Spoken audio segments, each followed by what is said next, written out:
stepping back and stroking two. Bogdanovich thinking about a three. There it is. Yes! See it again. No double team help, and Embiid takes it right to the rack. Embiid, step back, jumper, you bet! There he is again. The Euro step there. Embiid getting Gobert to fight.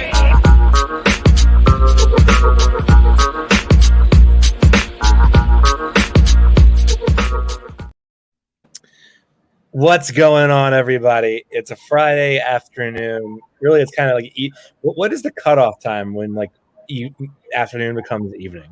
I feel like that's a very 4:45 is very much that time of the day, right? It varies on the season, man. Summer, it's like 1, 2. Yeah. Winter, you can go a little bit longer. Yeah. We're getting down to that winter time, man. I don't know. It's getting dark. It is getting dark, right? We have a lot to discuss as training camp approaches. Obviously, this is Tiago. You know him on Twitter as T Scabia. I am Austin Krell, of course. NBA Krell, as you know, on Twitter. Tiago, training camp begins this upcoming week. Monday is media day.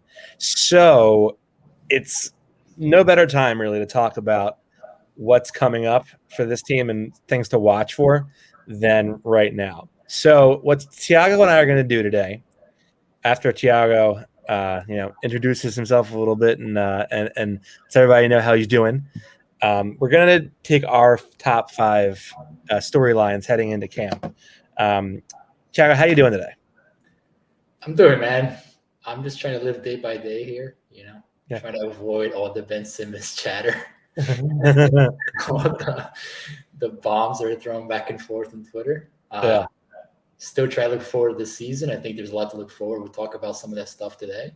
It's not all Ben Simmons with this team, although it is a big part of what they're going to become in the future. But, it's still exciting times ahead, man. People lose sight of the fact that they have Joel Embiid on the roster. And that's a big piece of the equation, man. That's step one to becoming a championship team. But I'm doing well. It's been a fun summer. I'm looking forward to the new season coming up here for sure. Yeah, it's it kind of feels like it's too soon almost in a way. I guess because it was ridiculous covering the ending of that last season. That was insane. And I kind of feel like I'm like, okay, we're just getting back into the swing of things. The season opener is less than a month away. So it's in essence, it's time. So let's get down to business here. Tiago, we're going to go one by one. We're going to go back and forth.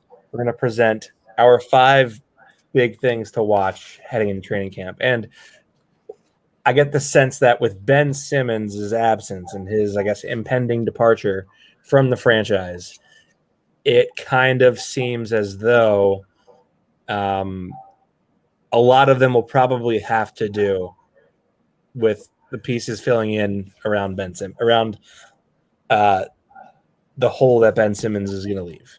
So I'll let you start. Give me your 5th biggest storyline to watch. So 5th, right? So yeah. I had him ranked 1 through 5. So I'll start in the back. Matisse Thybulle, I think, is a guy that is on the verge of becoming a special player. It doesn't mean he's a star or anything like that, just a special type of player. But for me, in order to take that leap this year, I'm looking for him to do a couple of things. First, offensively, when he's on the court, I want him and the team to feel his presence more as an offensive threat. Yeah. Rely a lot on him to be a spot-up shooter, a corner shooter, a three-point shooter in the offense. And I'm not sure that's exactly his entire role should be like that in the offense. I think there's different ways that you can deploy Matisse and get him in the rhythm of the offense. I mean, we saw how, for instance, Australia used them during the Olympics, using as a roll man, as a cutter, even a little bit as a passer. So I think that getting him involved in the offense, getting the flow of the offense may have a bigger impact for him offensively. And then also defensively. So we'll talk about his defense being generational for a variety of different reasons, but there's a level of trust that I think Doc still needs to find in him. For instance, fouling in situations where, you shouldn't be fouling. And we talked about it in the Atlanta game at the end of that game 7. So, becoming more consistent defensively, particularly around when and how to foul and who to foul. I think those are things that he's going to have to work on, because everything else defensively just plays really well for him. So, yeah, Matisse Thybulle for me is number 5. Okay, so I had Thybulle's, I guess, is a more important thing on my list than that, but we'll get to that later. For me, it's going to be Isaiah Joe and the other backups at the 2 and the 3. Whether that's because I think he'll ultimately probably fit into either spot, because his 3-point volume, at least if you put it at per 36, is probably going to profile as like a shooting guard or someone who's just a 3-and-D wing. So he's obviously going to be going up against like Shake for those minutes for Con Korkmaz. And I guess if they get like a wing back in the Ben trade, then that wing might be there. Or if that wing is an upgrade over Danny or Seth, and maybe Seth or Danny will be in one of those spots off the bench as well. But I think for me, it's got to be Isaiah Joe. And I think the reason for that is because they just need to like up their shooting, and they don't have enough shooters who are gonna be like, I'm gonna shoot 10 threes tonight every night. Furkan will do it if you let him, although the output is not always encouraging, as very hit or miss. Danny will do it, but you need more than one guy that can hit 37, 38, 39, 40% of his threes on 10 attempts per game. So Isaiah can be that guy. And I think if he takes the step defensively, the chance that they'll trust him more with those minutes. I'm interested to see, like in camp or even in the preseason, if they're more willing to let him sort of be a secondary handler on the court, and maybe not be like a playmaker that they're relying upon. But I think, like I said this a lot since Summer League, he's comfortable with the ball in his hands because he played point guard in high school. So I think there is some innate touch there where he can read a defense and break down a play and make the right decision out of that. And I think the more wing guys that you have out there that are capable of either catching and going up immediately for a shot, or putting it on the deck on a hard closeout and getting to the rim or making the play off the dribble, that's going to open up this offense so much and unclog, unclog things that were clogged when you have a Ben Simmons or someone of that ilk in your half-court offense. Yeah, that was my question to you, because we saw in Summer League, I mean, his passing was phenomenal. I mean, he really showcased some different types of passing. Yeah. Live dribble, live ball passing, which I thought was very interesting. So my question would be, if you see that translating to the NBA, and if it does translate, do you think he can eventually take over Shake's role? Because I do think, I mean, that will tie into my next storyline. Lineup creativity, multiple guards, 3 guards, 4 guards, even 4 guard lineups, who knows? I mean, guys who can handle the ball and really shoot at a high volume, that could potentially change the Sixers' offensive equation moving forward. Yeah. If I were a betting man, I would probably say that the likelihood is that they don't give him enough opportunity, or he doesn't feel like he is comfortable enough putting the ball on the deck and becoming one of those like secondary or tertiary playmakers. So my guess would be that you probably don't see it unless it's like emergency situations, or it's like every once in a while. But I do think that there is some stuff there. But I also think that, like, in the modern NBA, especially in the last couple of years, a lot of second round picks are guys that are just on NBA deals or like fighting for a spot. That's just sort of a baseline standard of like, I can dribble a little bit, I can make some plays.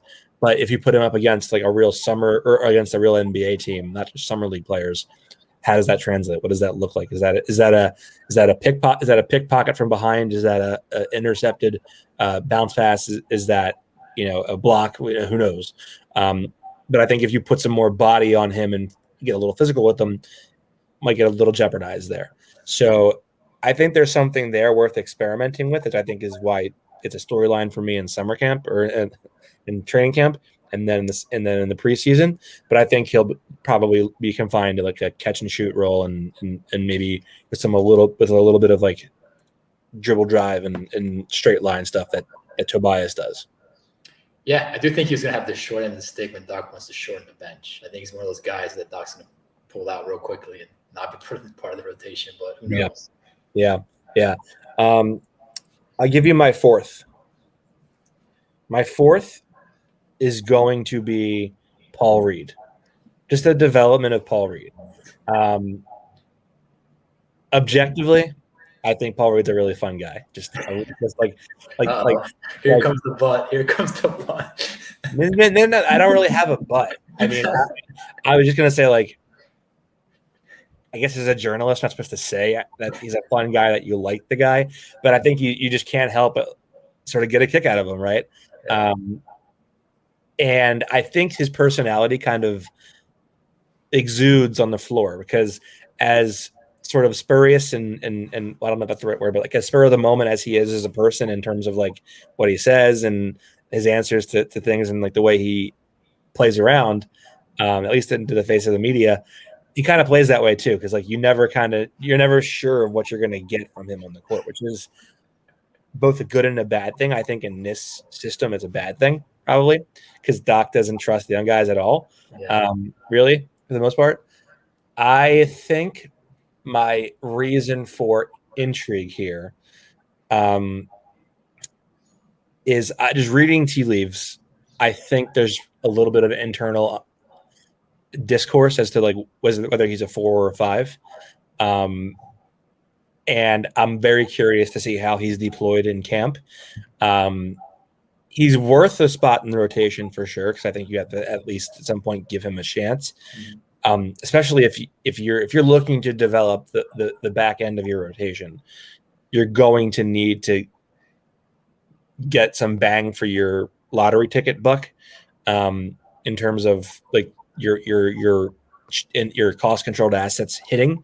So if you don't play him, it's impossible for him to hit if he doesn't get playing time. So if they're trying to flip a guy for a trade, you're going to need young assets. So he, at least if he bursts, that at least helps you in that standard, or in that way.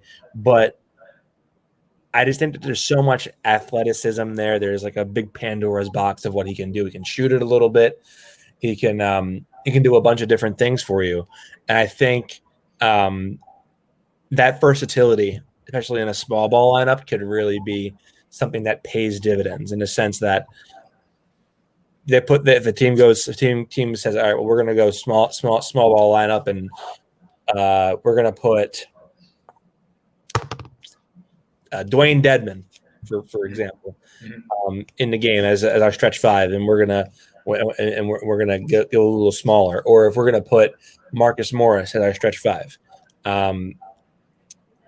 you would, in that sense, want to go smaller, because it's going to be harder to guard in space, especially if you have Andre Drummond playing the 5 spot.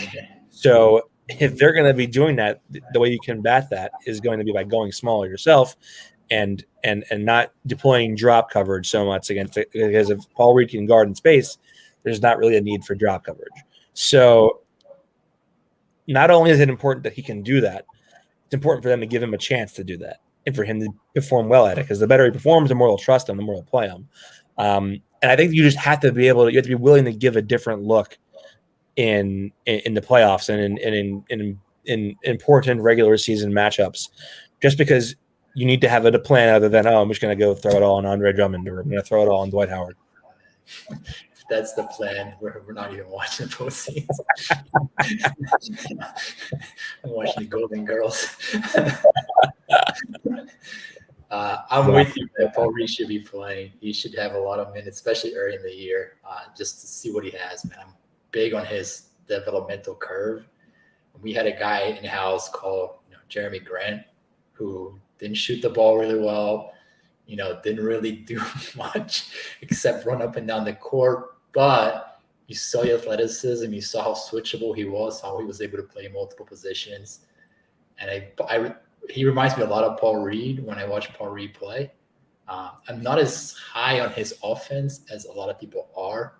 I know that he's got a little bit of jump shot. He's very active around the rim, but I don't see him being able to set up defenders either at the post or off the dribble. Yeah, he's got a little bit of those moves going on, but it seems very linear, very straightforward. And I think that once teams get a scouting on him, he's going to have a harder time getting to the rim. But we've seen him working on it. I mean, we see videos on him working on the post, working in different types of moves. So hopefully some of that translate. But I agree with you, man. Paul Reed is a guy who will rebound, will give you energy, and you can match up small or even big a little bit. So absolutely. Early in the year, man, you throw everything on the table, you see what you got. I think that should be the formula with Doc early on. Yeah. You said you're not as high on his offense.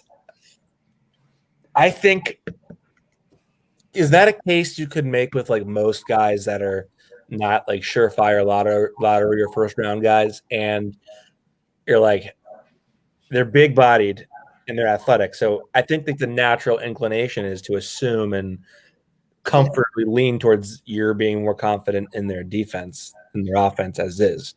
I wouldn't say that I'm impressed with his offense because I haven't seen enough of it over a bigger sample size to know, but I do think there's a lot to like there. I think he's ever so slightly getting more comfortable with putting the ball on the floor and just getting to the rim, which is somewhat at his size with the ability to do that. And maybe, if they overplay to the left, having a little spin move to come back right and finish with the right hand. That's going to be so big to have a guy like that. And that's really unicornish in for lack of a better word. Because like he plays and profiles like a 4 or a 5, but he can move like a gazelle in some senses. Right. But here's the thing though with Paul Reed, right? Because if he's in for Joel Embiid and the Sixers don't really have another scoring guard on the roster, where's the offense coming from? So now you got a guy who kind of figured himself out in the offense, and you got a bunch of, unitaskers and maybe Tobias Harris trying to do everything by himself. It's not necessarily the recipe for offense, but that should not stop you from trying it out. And I think that if you do get a scoring guard, I'm sure we'll talk about this name later on the podcast. If Maxey, for instance, takes a leap, then now we're talking about some interesting combinations to work with. Yeah.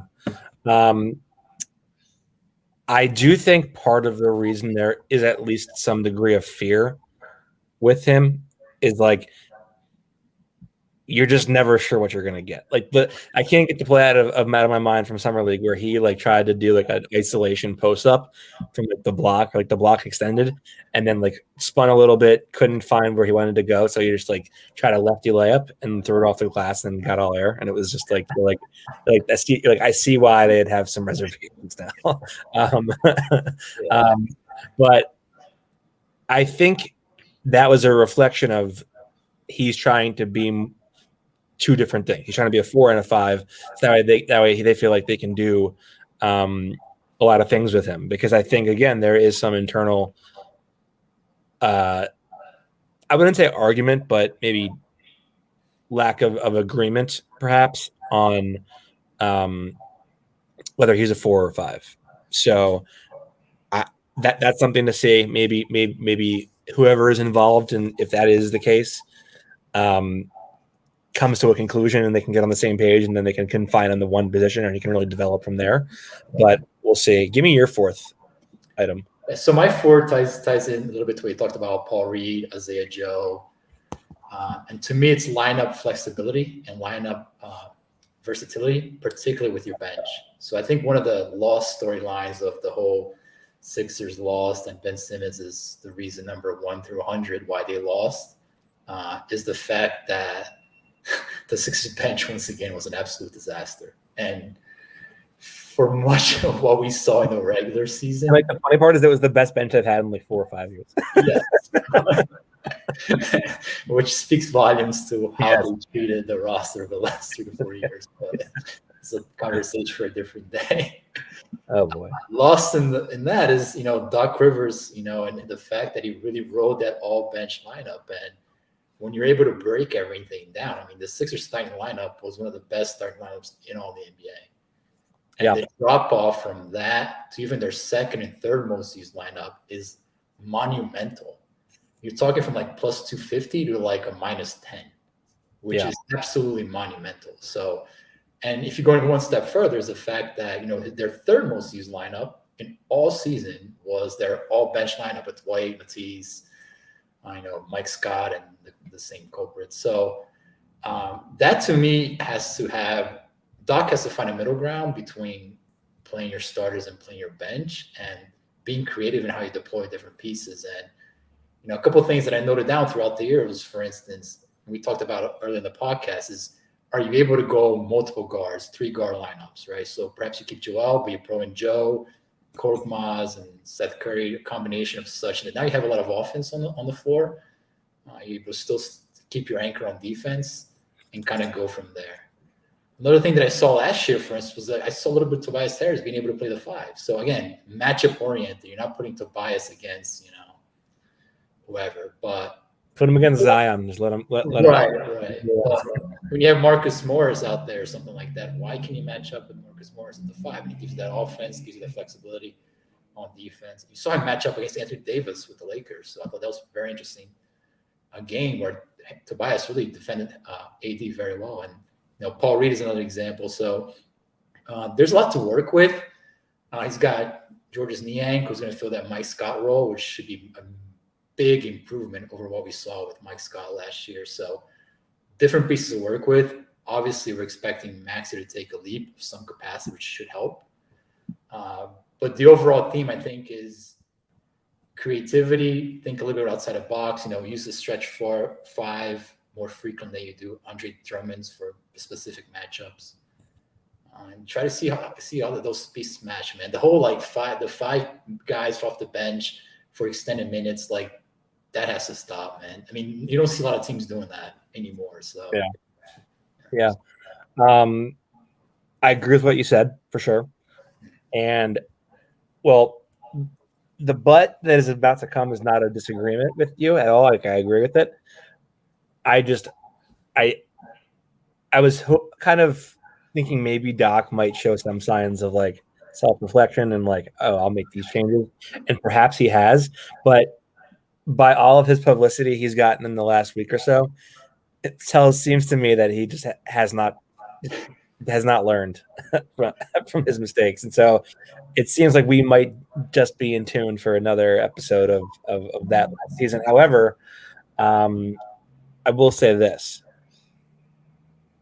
I do wonder how much different everything looks when Ben Simmons is not in the mix and someone else is in the spot that Ben Simmons used to occupy.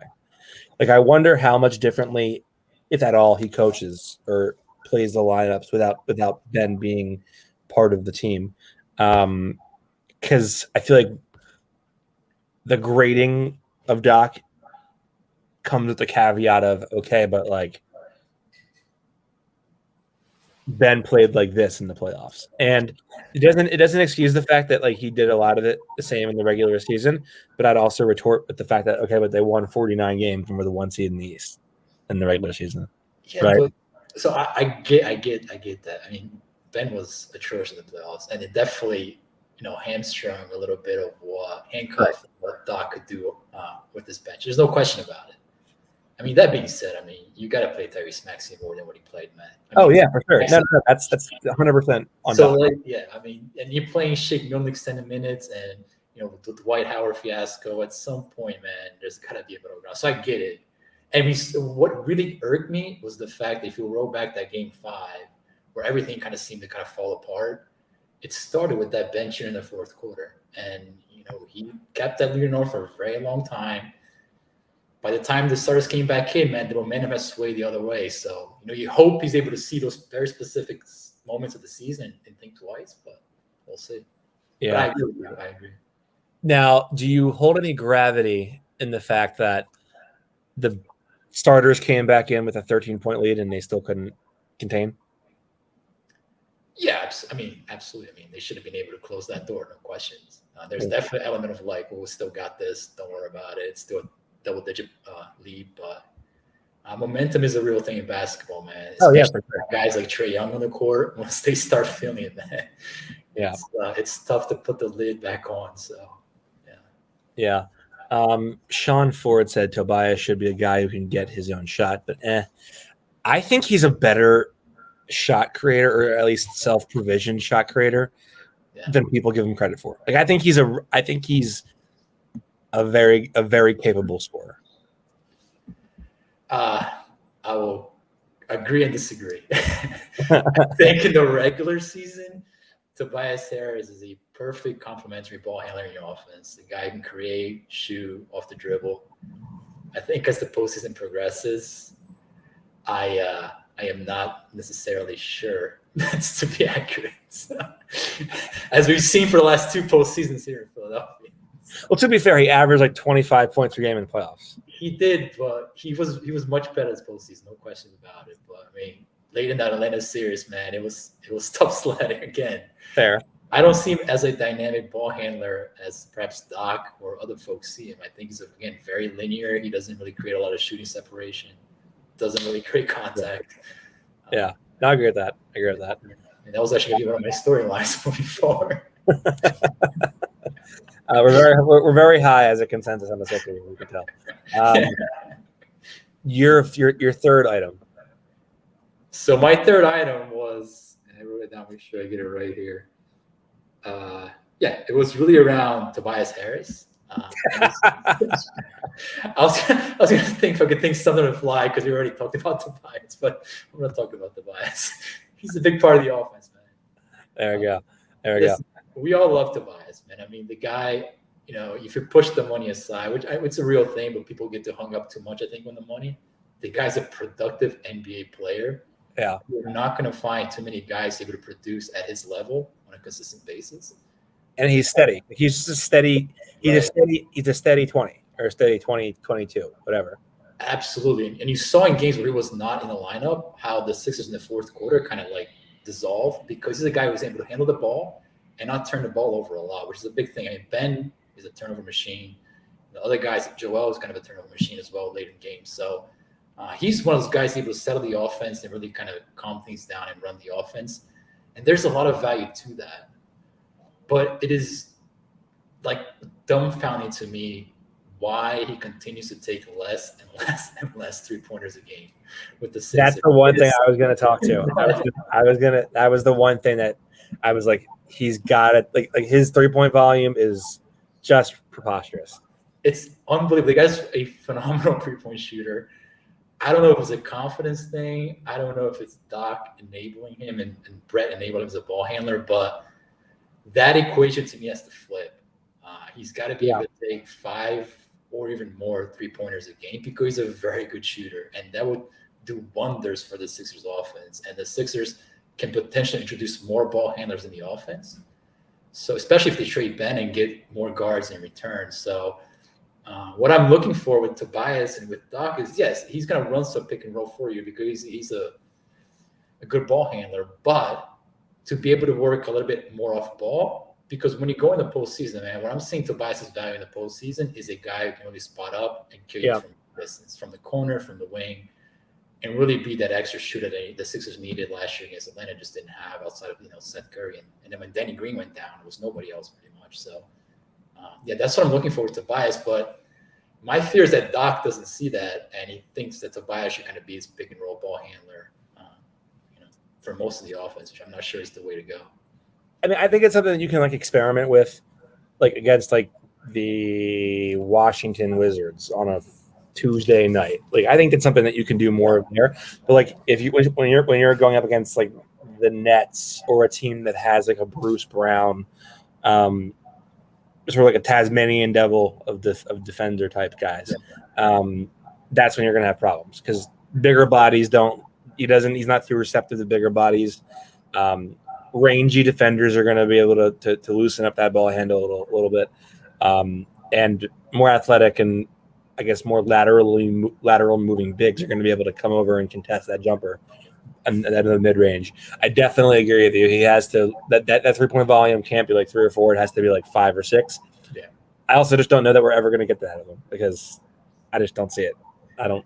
I bet if you asked Daryl Morey that question, you would Probably right. Probably right. Daryl, you get to coach the Sixers for one game.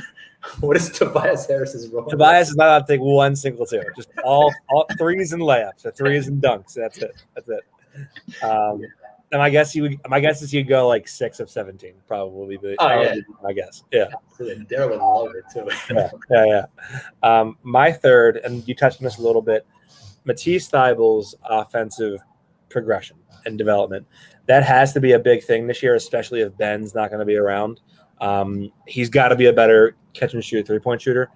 This last season, he shot 30.1% on catch and shoots from three, 2.1 attempted per game.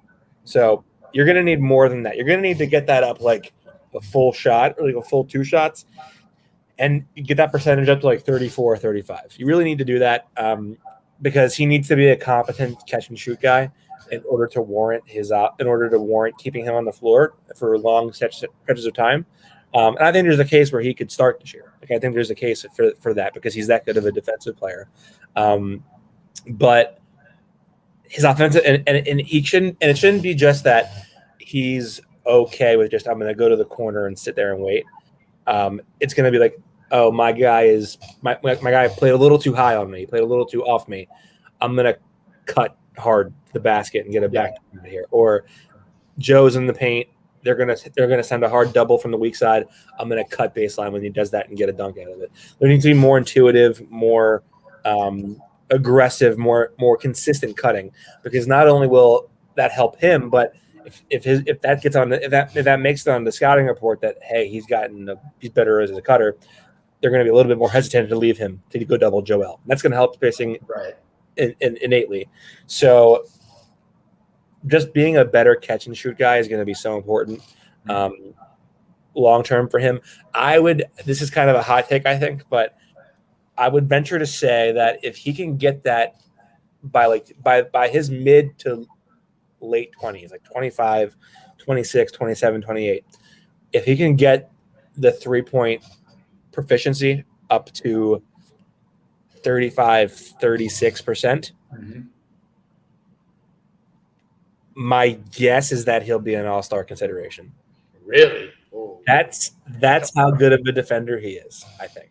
So you also factor in the fact that Doc will play him 30-plus minutes a game, which is yes. Okay. I think it's very helpful to Matisse that Doc. Like I asked Doc, it's like, which player on the team do you think is most similar to you? And he said it was Matisse. So I think if Doc sees himself in Matisse, he's going to be more receptive to playing Matisse more minutes. So hopefully he's right on. You're the shock doctor. When I look at Matisse shooting mechanics, it doesn't look out of whack. And I'm always surprised why it doesn't go in. I mean, I don't know. Maybe I'm completely off pace here, but it looks like decent. I don't know. Maybe a different take on it. I would say there's good balance in his mechanics. And I think, generally speaking, he has a decent base in the way his footwork is. I think he rushes it at times, and I think sometimes he is also way too slow with it. And he thinks of that too much. And I think so. As a result, he's not a great rhythm shooter, or he doesn't get enough shots to really establish a rhythm. I think like. When he shoots off the move where he's catching and going up immediately, he's leaning. It's a little bit awkward in terms of the way the way he elevates and shoots it. So I think just getting him a repeatable stroke down in terms of whether you're catching, whether he's running into a spot and shooting immediately, or he's just positioned and waiting, is developing a consistent mechanic and release point and body functionality there is huge. Another thing I think is just that rhythm where I'm not holding it too long, but I'm also not like rushing it, and just okay, I'm gonna rise up and I'm gonna go. Just 1 second, go. Like 1 second. I think there is a little bit of him forcing on the move a little too much. So as a result, you'll see him break the backboard with a shot, and it'll be like a long offensive rebound because he's not calibrating the depth perception isn't there, so he's just letting it fly. He doesn't really have a great feel for the ball yet. But I think that those are things that if he's put in a role where he can get more shots, he'll do it. And I think once he kind of finds his footing as a catch and shoot, but also catching and going up immediately, that'll be when he is really starting to hit on all cylinders. You saw when he got more playing time under Brett his rookie year, he was a better shooter. Like I think he was shooting 47% from three at one point his rookie year, and he had a game where he hit like 5 threes. If Matisse had a game where he hit 5 threes last season, I think it'd be the biggest talk of the season, like for that night. I mean, if he's an above average NBA shooter, that changes the entire conversation on Matisse. Yeah. By the way, did you see that the Grizzlies waived Carson Edwards? So the Celtics officially traded Matisse Thybulle for nothing, really. It's so much I'm plugged into Carson Edwards. I didn't even know he was with the Grizzlies. I thought he was still with the Celtics. And they traded him. Yeah, he's a March Madness darling. Sixers player. Yeah, he cannot play. People are losing their mind over him. I was like, what? Yeah. Go for your number 2. So my number 2 is Joel Embiid, and now specifically around fourth quarter crunch time, Joel Embiid. I think that what we saw from Joel Embiid last year was just a phenomenal growth, offensively, defensively. I thought his game matured. I thought he matured as an athlete, mature decision maker. I mean, we saw him develop things off the ball. He kind of looked like a guard out there a lot of times, taking guys off the dribble, dissecting the defense. He was a guard for a lot of times because, Ben would kind of sit back and watch the show. So, I mean, that growth, and you think about, what he was coming out of Kansas, a guy who would even play basketball before going to college. It's just a remarkable growth. It makes you think about, what does it look like in the next couple of years? Is there another level to him for us to see? But when we go to the fourth quarter, there are things about his game that are still very need to be tightened up. And it's the idea, the sloppiness coupled with the fitness base, coupled with the decision-making. I can't answer why things seem to go south a lot of times in the fourth quarter for Joel. I think that, obviously him having to carry a huge load offensively is a big problem. I mean, you see guys swarm 2-3 guys on top of him. It makes it sometimes impossible to even make a pass. But I think if you just kind of zoom out and just look at the big picture with Joel in the fourth quarter, I think we'll see a guy who can still take a next step as somebody who can be relied upon to score and bring games home in the crunch time of games. And I think that's kind of what I'm looking for Joel this year in the fourth quarter. How sharp are you of a decision maker? What is your fitness base look like? And I think he's made strides in that area. I do think sometimes you overrate that a little bit. But, I mean, you can still see. I mean, sometimes, he just gets tired, man. And it's, maybe that's just going to be his future in the NBA, but maybe there's another step there for him to take. So I think just overall fourth quarter Joel Embiid and, what that looks like in the future could potentially, make or break the Sixers playoff hopes. Yeah. So one thing I would posit there is like, I generally do agree with you for sure. What I would say is I wonder how much of that is a product of Ben Simmons just existing within the offense. Obviously. Yeah. Like if you have, let's just say you put out George's Niang and he is shooting 42% on 6 attempts per game.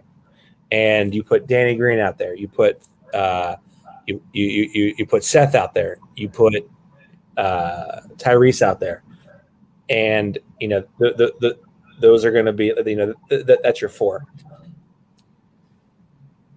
I suspect the spacing would look a lot different for him and would make it easier at least, for him to operate. Because in a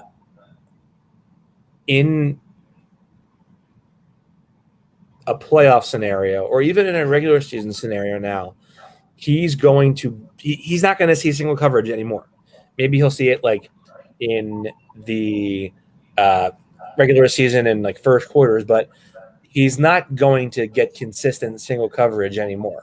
So what's going to happen is he's either got to learn how to just live with doubles, or he's going to they're going to have to put pieces around him that basically saying, I dare you to just double him. I dare you to play off of me and double.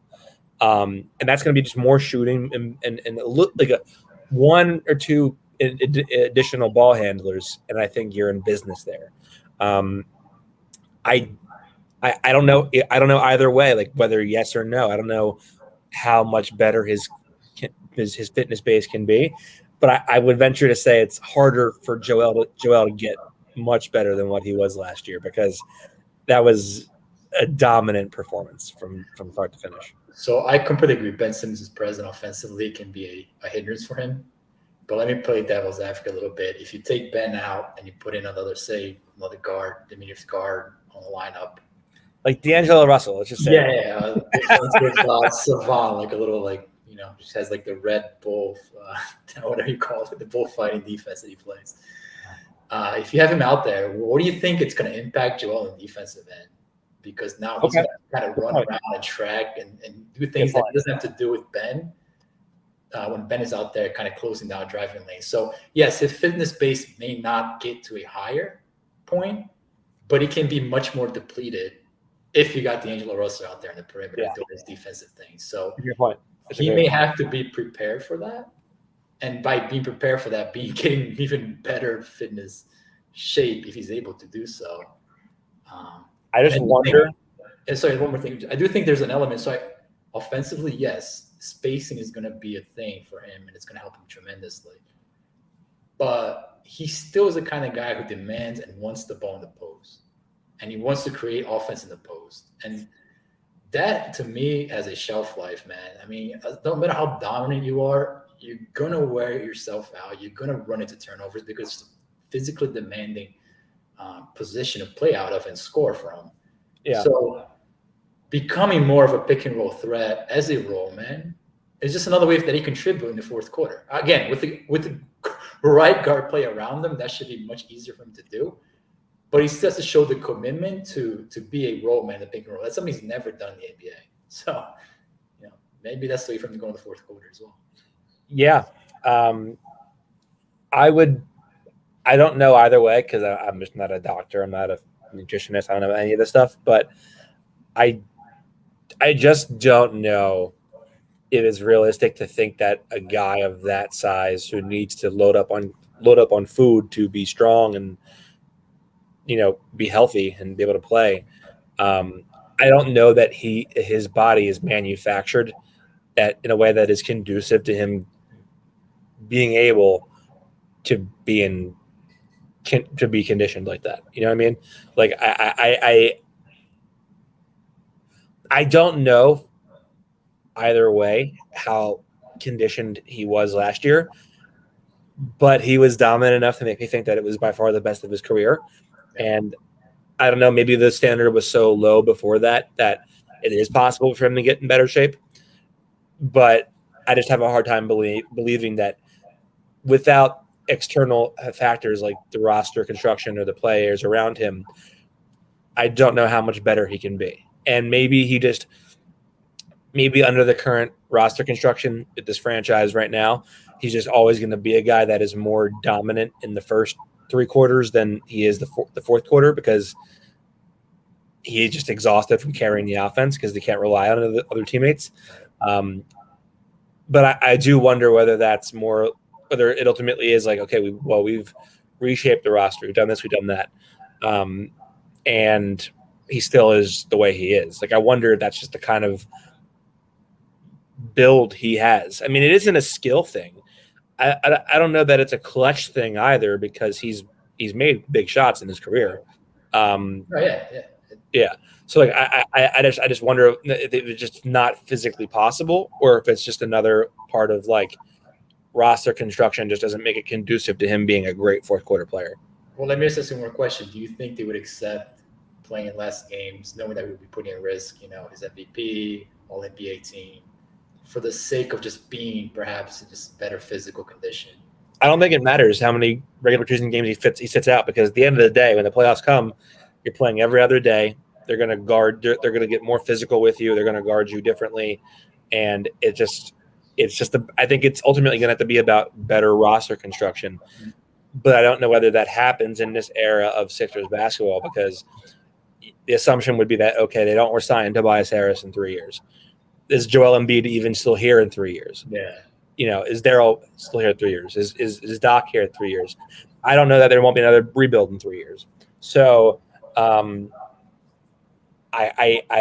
think there's a lot of questions there that it's impossible for us to answer, because we don't have a lot of variables at play. I will say this. I think he had his chance of that with Jimmy Butler, and he still wasn't a great fourth quarter player in the playoffs. So I don't know. Moving on to my number 2, I think this is the most critical factor, not just to their relevance in the Eastern Conference this year, but also their recovery from Ben Simmons long term. Tyrese Maxey. I think that volume, not just like the 3-point volume, but I'm gonna go hunt my shot every single time. I'm gonna put the burners on. I'm gonna change speeds. I'm gonna change hands. I'm gonna finish wrong foot off the top of the backboard and get it to go off the wrong hand. His game needs to take a monumental step. I know it's a lot of pressure for him, and it's unfortunate that it has to be that way. He also seems like the kind of guy that's built for that kind of pressure. And that's just the bottom line. Like, I think he's going to be in a position to be a starter from day one this season. And so with that is going to come an expectation that he has to take the next step. And I think he has all of the tools to be that guy. The 3-point volume was very, very, very, very encouraging in the summer league. Yeah, 7+. Yeah. That was also like, clearly the mandate was do whatever the fuck you want. Oh yeah, imagine getting 7+ with Doc. You want to play for next month. Talking like you're done. Right. In March. Right. And so like I don't care if he's shooting 10 threes a game, but I think I need him to clear a ball screen and then just you're playing off. Watch it go up. And I need that to be a 2 or 3 times a game type thing. If he's not doing that, he needs to split the screen and attack the middle of the lane, and then if someone helps over too far, sling that thing to the opposite corner where there's a 3-point shooter open. He's gonna have to take a step as a playmaker, because he's a lead ball handler, and you just need to be a better playmaker in order to be that kind of guy. But there can't be extended stretches of timidness and him being unsure of himself. It's got to be quick, it's got to be confident, and it's got to be, I'm playing at 3 different levels. I'm going to get you at the rim, I'm going to get you in the mid-range, I'm going to get you at the 3-point line. I don't care if he takes mid-range numbers at all. Really, that doesn't matter to me. I'm cool with it. You got to make 48 to 50% of them in ideal world, and you got to make about 35% of his threes. But if he's able to play with confidence at all 3 levels, that's going to be half of the battle. I mean, I think he's 2/3 of the way there. I mean, if you look at how he performed last year, at the rim, as somebody who comes downhill as a driver, I mean, I wrote an article on him. He was at the very top of names that are all-stars. He's got that mid-range floater that is very reliable. He got to the rim more consistently as the season progressed and in summer league, and got to the free throw line. All those things point very positive for him as a ball handler. The shot is something that, still not there, but I mean, he's a guy I don't think he suffers from confidence issues at all, man. No. This guy loves to play basketball. I think all the things that you said, I think he will definitely shoot for them. And I'm very confident Tyrese Maxey is a starter, man. I think that the Sixers hit on a big time pick there. And you see the improvements he's made as a ball handler at Kentucky. Like, he never was able to swing that pass cross court. I mean, you watch him at Kentucky. He was very narrow vision, and he's starting seeing that with the Sixers. So he's a guy who picks up things very quickly. I spent too much time watching Emmanuel Quickley at Kentucky. I didn't watch enough. I wasn't even sure Tyrese was an NBA player at Kentucky when I was watching IQ. Who do you think has a higher ceiling, Quickley or Maxey in the NBA? I have no idea. That's a hard question. They're both really good. I think Quickly's a little bit higher, to be honest with you. I don't even know. I see a lot of Brandon Knight and Quickly, which I don't like. I have no clue. I could be convinced either way. I think. Yeah. My guess is probably Maxey, because I think he's more of a 3-level guy than Quickly is. Like, I loved everything that Quickly did as in college, and I was very happy with him as a rookie. I just think he's a guy that, number one, is jump shot reliant, and I think he can get to the rim, but I think it's sort of like he looks more fluid as a jump shooter, whereas I think Tyrese is comfortable with whatever you do it. Yeah, I can see that. I do think Thibs gets in the way a little bit of Quickly. Doesn't play him enough, one, and then he thinks the offense should run through Julius Randle and all the players down there. So. Yeah. Give me your number 2. Wait, my number 1. What was your number 2? My number 2 was Joel. Oh, right. Number 1. So, my number 1 is going to be Tyrese Maxey. To me, he's the guy that can really swing the Sixers.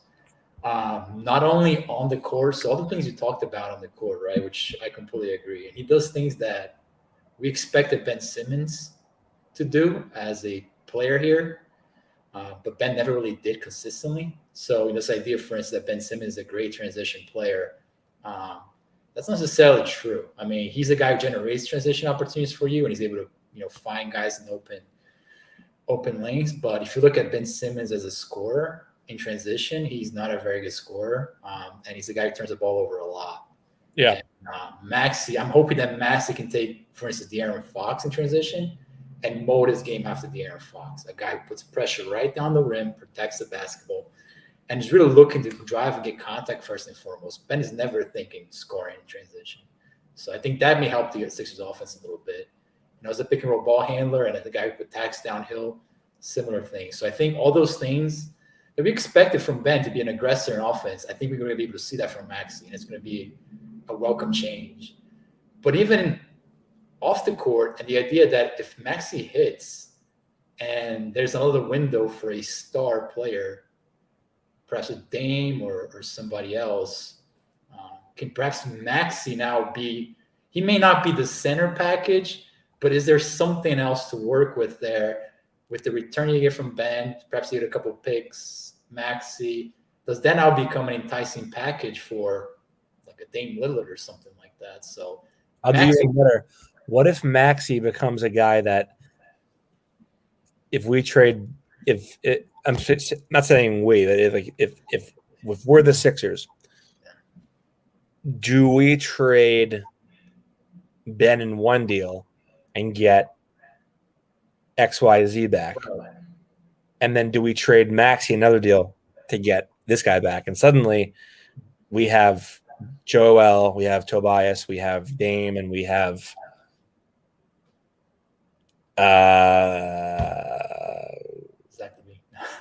sure. It's a good example. Right now. That would be quite a lineup. And I think that's what more may be thinking. It's like I don't no defense played, but they would score. They would score. That would be a fun thing to watch. I'm not going to lie. Yeah. I think everyone would have their faith restored in the franchise if that was what happened. For sure. Yeah. I think that's what Maury's thinking. Maury's thinking, I don't have to solve everything as Ben trade. I just have to recoup enough stuff that I can pivot and move to something else if I need to. And you also have Thybulle, who I think he's a lot of value in the market. I don't think they view him as something that they're interested in trading. I think they would pivot to like other guys on the roster before they go to Thybulle. Even if it means, Bradley Beal type return. Probably, I think they'd probably include Bradley. I think if it was for Bradley or Dame, I think they would do it. But I think they'd be like, how about we go this guy first? Or how about we go this guy instead? And then if it gets down to that, I think they'd probably decide to do it. Just to clarify, I'm not saying Max, he's not safe, but I do think that there's an interesting conversation if the goal is to maximize your star power, you have to hit on your young picks in order to get stars without trading away your superstars. And if Tyrese is not a superstar, which I don't feel comfortable labeling him as that, yet. You have to have the conversation of, is he worth a Zach LaVine? Is he worth a Bradley Beal? Whatever. So I think that's just an interesting thing to ponder. I'm surprised you didn't go this guy number one, but I did. Ben Simmons. What happens with Ben Simmons has got to be the number one most important or biggest storyline heading into camp. For sure, it is. I just assumed that he was gone by then. So, but yeah, well, so, fair enough. I wrote a story today on what's to come and what they can do with penalties and fines. Obviously the reports all suggest that he's going to show up at some point. I have no idea. I think they're best suited withholding the payment due October 1st instead and not suspending him, because like if you suspend him, it's going to hurt his trade equity, and it's going to we've been worse than it already is diminished. And if you fine him, like, it's $2,500 and that increases by $2,500 every day he misses, but it's not going to move any needle. It's not going to. He's the guy that makes $147 million. He doesn't care about $2,500. He spends that every day on his next Ferrari, whatever. Just for gas. Yeah. So I think the best move is just to withhold that 8 whatever million he's owed on October 1st, because that's like 36 days worth of a fine itself. So withhold that. He can take them to arbitration, whatever, and that'll be a long process to get that money recovered if they don't pay it back to him. I think that's the best course of action. Withhold that money. He doesn't show up, continue as if he doesn't exist, and that's it. If he does show up, obviously it's going to be a pretty big story. I'm very curious to see who asks which question first, because my guess is they would probably, like, Howard would be the first to raise his hand. And what do you think you would ask? Oh, you already know what he would ask. I think his head might explode because he would have so much opportunity to choose from. He wouldn't know what to do. But they would probably try to push his question back towards the middle, so that way it isn't the first question that Ben is greeted with. But obviously, if he plays, if he is trying when he plays, if he plays his butt off because maybe he's like, well, I gotta get traded out of here. I'm gonna help my trade value and just play my ass off and be great. Or maybe there is something part of this that is salvageable. Maybe they're looking to give it they're trying to salvage this and work it out. Who knows? But that's obviously going to be the most significant story of camp. I can't wait for the first day of quotes because it's going to be a mess, or it's going to be it's just going to, like, the first quote that I get, I'm just like, oh my god, this is gold. Especially with Doc especially with Doc making a Trump reference today. That was something else. I had to read that context, but that was wild. Tiago, you gave your number one already. Where can they find you? You can find right there, T Scabia on Twitter. We also write a ton of stuff about the Sixers on paintedlines.com. And, we cover the Sixers post-game. Sometimes do some pre-games. You can catch us always after games. And, we discuss, how the game was, player analysis and so forth. So, yeah, be on the lookout for us. And we'll be doing some more stuff this season for sure. You can also find him trolling Celtics fans on Twitter. And I've toned it down, man. But I will not miss the chance to talk about a 5 for 25 Tatum night on Twitter. Those are becoming fewer and farther between. Yeah, but they do fall under the radar when they happen. People are very you don't forget. Yeah, they forget fast. You can find me on Twitter at NBA Krell. I cover the Sixers on the beat for the Painted Lines. I also write for the Painted Lines as well, so you'll see me write every week. As always, we appreciate you guys tuning in and having and giving your input and commentary and questions. Have a good weekend, everybody. Media Day is Monday. I will be on the Zoom calls. Training camp begins after that in the next couple of days, so you'll have footage, you'll have quotes. So get ready. Basketball season is back, whether you want it to or not. Your life is over. Yeah, exactly. Take care, everybody. Have a good weekend.